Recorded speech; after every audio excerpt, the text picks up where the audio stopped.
두 번째 발표자분을 소개해 드리도록 하겠습니다. 두 번째 발표자분은요, 베이시스 소프트의 싱가포르 대표로 계신 정승용 대표님이십니다. 정승용 대표님께서는 싱가포르 건설 BIM 현황에 대해서 발표를 해 주시겠습니다. 다시 한번 큰 박수로 맞아주시기 바랍니다. 예, 안녕하십니까. 싱가포르 베이시스 소프트 빔닥터의 정승용입니다. 예, 저는 오늘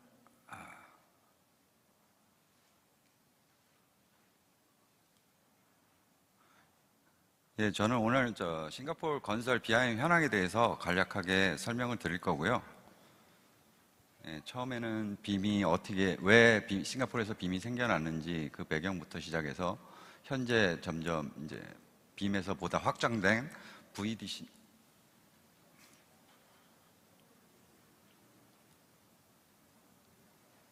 VDC나 IDD 같은 그런 개념들에 대해서 설명을 드리겠습니다.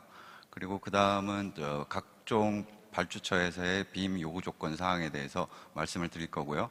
그 다음은 간단하게 싱가포르하고 한국이 지금 어떻게 비교가 되는지 요거에 대해서 말씀을 드리겠습니다. 예, 지금 보시면은 이거는 BCA에서 만든 싱가포르 빔 가이드라인에 나오는 그 빔의 어떤 단계에 대해서 설명을 하는 건데, 현재는 이 트랜지션 단계라 그래서 2D 드로잉에서 3D 빔으로 넘어가는 그 중간 단계에 있다고 보시면 되고요. 그거로 인해서 지금 잘 안 보이는데, 계약 서류 같은 경우는 2D 드로잉만 인정을 해주고 아직까지 빔 모델은 레퍼런스로만 쓰고 있습니다. 지금 단계는 제가 볼 때는 거의 이제 이 퓨처 프랙티스 단계 전까지 왔다고 보시면 되고요. 그 대표적인 예로 싱가포르 상하수도청, 그러니까 PUB 같은 데서는 입찰할 때 도면을 주질 않고 한 프로젝트 같은 경우는 빔 모델만 그러니까 시공사한테 빔 모델만 제공한 상태에서 입찰을 하는 경우도 나오고 있습니다. 예. 요거는 이제 BCA는 이제 싱가포르 건설청이라고 보시면 되고요. BCA에서 2009년, 10년 요때쯤에 발행된 컨스트럭션 프로덕티비티 로드맵이라고 그러는데, 이 목적은 2010년도에 그 건설의 그 생산성이 거의 년 단위로 한 0.3%의 향상밖에 안 돼 갖고, 싱가포르 정부 차원에서 이 건설업의 생산성을 최소한 2에서 3%까지 향상시키고자 이 로드맵을 만들었고요. 주 내용은 처음에 이제 고급 인력을 활용하자는 내용이고, 그 다음은 새로운 공법이나 아니면은 기술들을 활용해서 그 생산성을 향상시키자는 내용입니다. 그 대표적인 예로 뭐 좋은 장비라든가 아니면 모듈러 시스템, 그리고 우리가 오늘 얘기할 빔 같은 것들에 대해서 많이 언급을 하고 있고요. 그리고 가장 중요한 거는 정부에서 이렇게 생산성을 향상시키거나 뭐 예를 들면 빔 같은 거를 많이 쓰면은 자기들이 이제 거기에 대한 정부 재원을 가지고 지원을 해주겠다, 이런 내용이고요. 실제로 저희 옛날 회사에서 빔을 쓸 때는 뭐 빔 프로그램을 하나 사면은 거의 50%까지는 정부에서 지원을 해줬어요. 따로 이 BCA에서 빔 펀드라는 그 자금을 마련해 놓고, 거기서 물론 이제 그 오피서가 와서 심사를 한 다음에 하는 거긴 하지만 그때 솔직히 좀 많이 놀랬죠. 네. 그리고 요 컨스트럭션 프로덕티비티 로드맵이 지금 두 번째까지 나왔는데, 2016년까지 자기들이 BCA에서 자체 평가한 바로는 0.3%의 그 증가밖에 안 됐던 그 건설 생산성이 2016년도에 거의 한 2%까지 올라왔다고 보고서를 냈습니다. 그 어세스 과정에 대해서는 제가 아직 잘 파악은 안 됐고, 일단 그 로드맵 중에 하나에서 이제 빔이 있는데, 그때 당시에 나온 게 이제 2015년까지 빌딩 연면적 5,000제곱미터 이상은 무조건 빔으로 서브미션을 해야 된다라는 의무 조항이 새겼고요. 그리고 그 위에 로드맵 이외에도 뭐 R&D에 대한 그러니까 생산성 향상에 대한 R&D나 아니면은 인센티브를 더 주겠다는 그런 내용들이 BC에서 계속적으로 나오고 있습니다. 요거는 2016년, 17년도에 나온 내용이고요. 일단 정부 차원에서 그렇게 빌딩에 관련돼서는 그 명확한 그런 가이드라인이나 이런 게 주어졌는데, 사실 인프라스트럭처에 대해서는 정부 차원에서 나온 건 없고요. LTA나, 그러니까 이 발주처, LTA나 PUB나 CAG 같은, 그러니까 창의 에어포트 같은 그런 기관에서 자기들 사업을 위해서 별도의 자기들 그 리ኳ이어먼트를 만들기 시작을 한 게 2015년부터 이제 나오기 시작했고, 계속적으로 이제 그 업데이트도 하고 있습니다. 요거는 이제 인프라스트럭처 관련돼서 빔을 의무 조항으로 넣었던 프로젝트들이고요. 앞으로는 아마 웬만한 프로젝트는 다 빔을 쓰라고 아마 조항이 나올 것 같습니다. 그리고 2012년도부터 이제 이쪽 빔 관련돼서 BC에서 가이드라인을 만들었고, 2013년 8월경에 아마 빔 가이드라인 버전 2가 나왔고요. 그러면서 이제 그때 당시부터, 그러니까 우리나라로 따지면 BIM 기본 지침, 국토부 BIM 기본 지침부터 2012년에 나왔고, 그 다음에 이제 시행 지침도, 그러니까 싱가포르에서는 빔 에센셜 가이드라고 나오는데, 그런 것들이 계속 업데이트돼서 나오고 있고요. 그리고 그 다음 이제 단계로 VDC라는 개념을 소개를 했는데, VDC 같은 경우는 VDC 가이드라인 같은 경우는 2017년도에 발행을 했습니다. 이게 버추얼 디자인 앤 컨스트럭션이고요. 요거 두 개를, 사실은 이 두 개가 저희가 봤을 때 넓은 의미에서의 지금 저희가 쓰고 있는 그런 빔의 개념으로 보시면 되고요. 최근에 나온 게 이제 IDD라고 인티그레이티드 디지털 딜리버리라는 그런 개념인데요. 요거는 이제 한국에서 말하면 스마트 컨스트럭션, 저희가 지금 하고 있는 스마트 건설에 대한 그런 내용들에 대해서 점점 이제 빔의 개념을 확장을 시켜서 결국엔 스마트 컨스트럭션까지 지향을 하고 있습니다. 그 정부에서는. 그 VDC는 뭐 사실 그 로고가 빌드 트와이스라고 해서 제가 예전에 많이 썼던 말은 리허설이라고 하거든요. 그래서 컴퓨터 안에서 일단 뭔가를 해보고 그 다음에 실질적으로 일을 하겠다, 이런 개념이고, 빔 모델뿐만 아니라 각 프로젝트에 참여하는 사람이나 프로세스까지 관리를 하겠다는 그런 의미에서 사용되고 있고요. 그 액티비티 같은 경우는 우리가 지금 많이 빔이라고 하는 이름 하에 쓰고 있는 그런 액티비티들이 다 포함되어 있습니다. 뭐 디지털 모갑이라든가 아니면 물량 산출이라든가 아니면 마지막에 이제 에즈빌트 모델하고 에즈미트 모델을 가지고 이제 빔 모델을 가지고 현장에 직접 이제 인스펙션, 그러니까 우리는 TOP라고 그러는데 실제 이제 준공 검사를 빔 모델을 가지고 하라는 그런 이제 내용들이고요. 실제 지금 싱가포르 현장에서는 빔이란 말보다는 이쪽 VDC라는 말을 많이 쓰고 있습니다. 설계 단계에 대해서는 VDR, 그러니까 버추얼 디자인 리뷰라는 말을 많이 쓰고 있고, 시공 단계에서 실제로는 빔보다는 이 VDC라는 말을 많이 쓰고 있어요. 그리고 그 다음 이제 최신에 나온 이 IDD는 그러니까 어떤 일의 프로세스라든가 아니면은 건설 종사자들을 서로 연결시키기 위해서 디지털 테크놀로지를 활용을 하자. 그러니까 우리가 언뜻 보기에는 그냥 스마트 컨스트럭션이라고 생각하시면 되고요. 이런 개념이 나온 게 한 10년 정도 이제 빔이나 VDC를 많이 사용했으니 어느 정도 이제 저변 확대가 됐다고 정부에서 보고 이렇게 새로운 개념을 도입하게 된 거고, 이 IDD가 커버하는 분야는 크게 네 가지인데요. 디지털 설계, 디지털 패브리케이션, 디지털 시공, 그리고 이제 어셋 매니지먼트까지 하는 거로 되어 있습니다. 그리고 요거는 이제 싱가포르에 아까 말씀드렸던 생산성 향상을 더 하기 위해서 만든 게 이제 PPVC라는 말이 있는데요. 요거는 이제 우리로 따지면 이제 모듈러 시스템이죠. 오늘 아까 잠깐 전시장에서도 봤는데 포스코 ANC에서 그쪽 모듈러 쪽을 잘 하고 있더라고요. 근데 그런 프로젝트에 어떻게 IDD를 활용을 할까 하는 그런 이제 개념도예요. 그러니까 요 앞 단계에서 보시면은 요 앞 단계 같은 경우는 이제 빔을 활용해서 옵티마이즈하고 하는 그런 내용이고, 요쪽은 이제 디지털 오더, 디지털 주문에서부터 자동화된 생산과 그리고 RFID를 통한 어떤 로지스틱 이런 내용이고요. 뭐 스마트 컨스트럭션 현장에서 직접 사용하는 거는 뭐 간단하게 나왔는데 아마 이런 거는 한국에 아마 더 많이 발전돼 있지 않을까 저는 지금 생각하고 있습니다.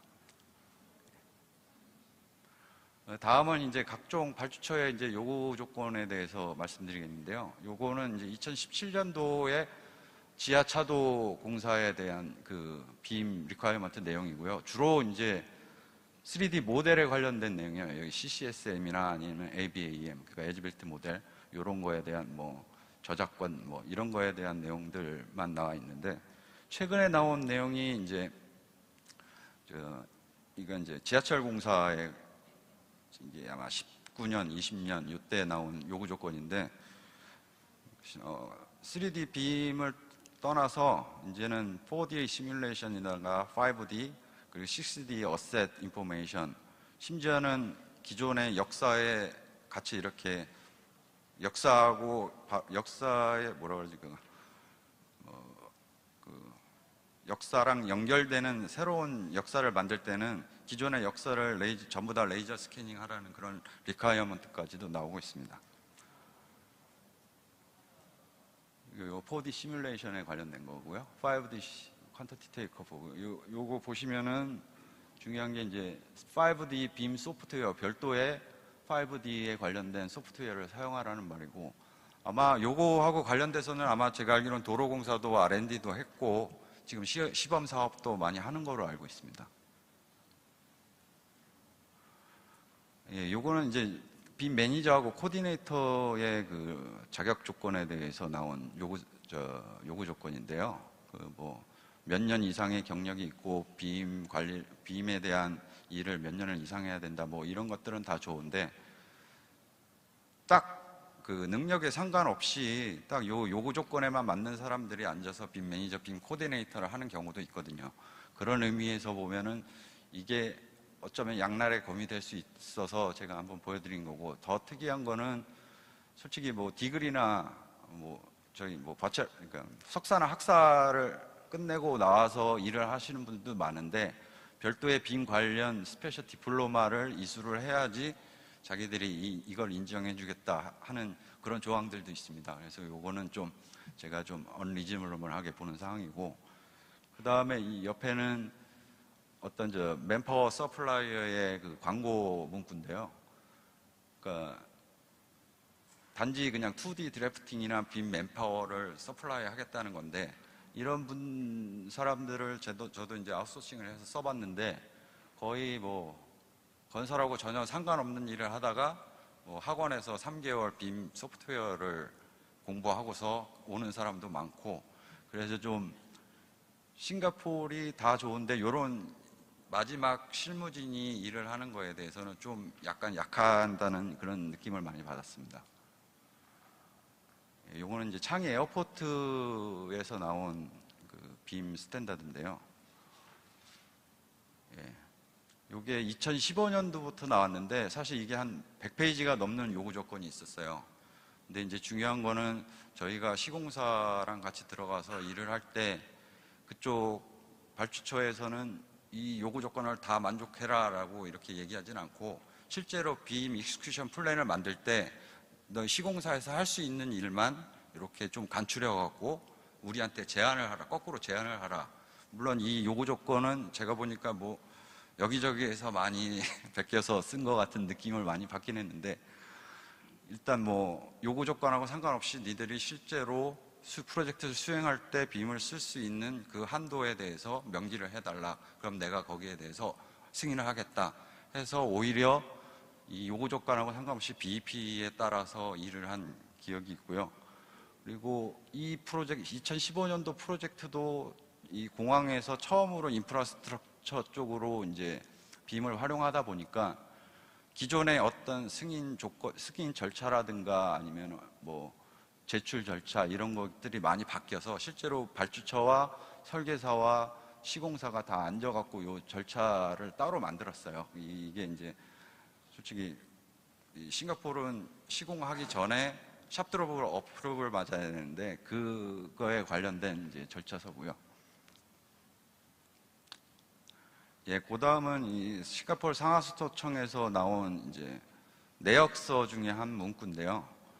전체 공사비의 1%를 에즈빌트 빔 모델을 하는데 써라라고 이제 이렇게 명기가 됐어요.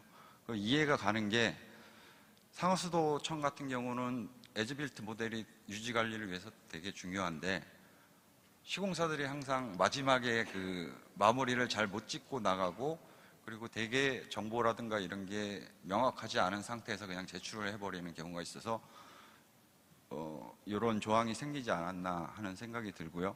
이게 이제 워터파이프 터널 프로젝트인데요. 대략 공사비가 한 1,500억에서 2,000억으로 제가 기억을 하는데 에즈빌트 모델만 그러니까 한 15억에서 20억 정도를 넣어라.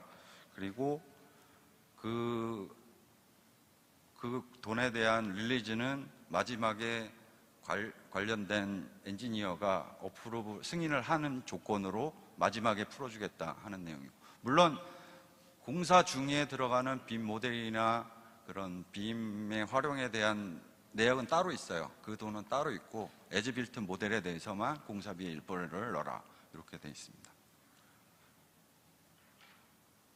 예, 그 다음에 잠깐 한국하고 싱가포르를 비교해 보면은 요거는 이제 건설 그 일에 대해서 각 어떤 주체가 일을 하는지에 대해서 잠깐 보여줬는데, 저희 한국은 설계사들이 일을 좀 많이 하는 형태가 돼 있고 싱가포르 같은 경우는 거의 다 뭐 도면 작성이라든가 뭐 QS 물량 산출 이런 것들이 다 나눠져 있고, 심지어는 공정 계획 같은 경우도 저희는 이제 시공사 공무나 엔지니어들이 하는데 이쪽은 전문적으로 또 그 프로그램만 만드는 그런 회사가 따로 있어요.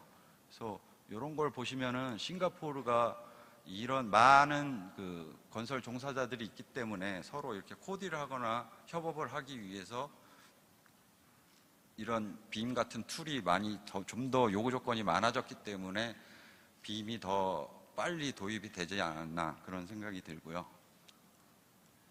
요거는 제 개인적인 생각인데요. 사실 아까 그 미 연방도로청에서도 발표를 했는데 저희나 싱가포르이 그래도 유럽이나 미국보다는 지금 빔을 활용하고 스마트 건설 쪽으로 가는 거에 제가 봤을 때는 한 50에서 60% 정도 수준 정도밖에 안 된다고 보고 있는데, 사실 싱가포르이 빔이 잘 됐다고 많은 분들이 뭐 오시고 저를 만나고 하는데 사실 싱가포르나 코리아는 한국은 거의 비슷해요. 빔 수준은.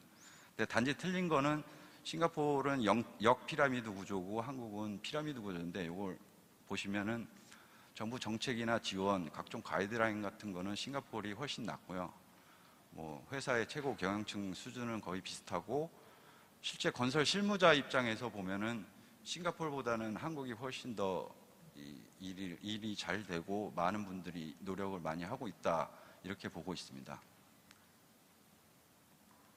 그리고 요거는 이제 컨스트럭션 단계에서 싱가포르에서 좀 주의하셔야 될 게 도로 트래픽 다이버전 그리고 유틸리티 다이버전에 관련된 내용인데요. 대부분의 한국 시공사들이 이 두 아이템 때문에 공사비도 많이 늘어나고 공기도 많이 지연되는 상황이고, 이런 것 때문에 실제 빔을 퍼머넌트 구조물이나 그런 쪽보다는 이쪽 템퍼러리 웍 쪽에 신경을 많이 쓰는 게 아마 싱가포르에서는 성공의 비결이 아니지 않을까 그 생각이 듭니다. 예, 여기까지 말씀을 드렸고요. 제가 결론을 낸 거는 싱가포르는 공공 분야 주도로 3D부터 6D까지 점진적으로, 그러니까 제가 10년도부터 이걸 접했으니까 거의 한 12년 동안 점진적으로 확대 적용을 했고, 실제 건설 시장에서 건설 BIM 인력의 풀이 어느 정도 되는지를 계속 체크하면서 이 정책을 변화를 시키고 있고요.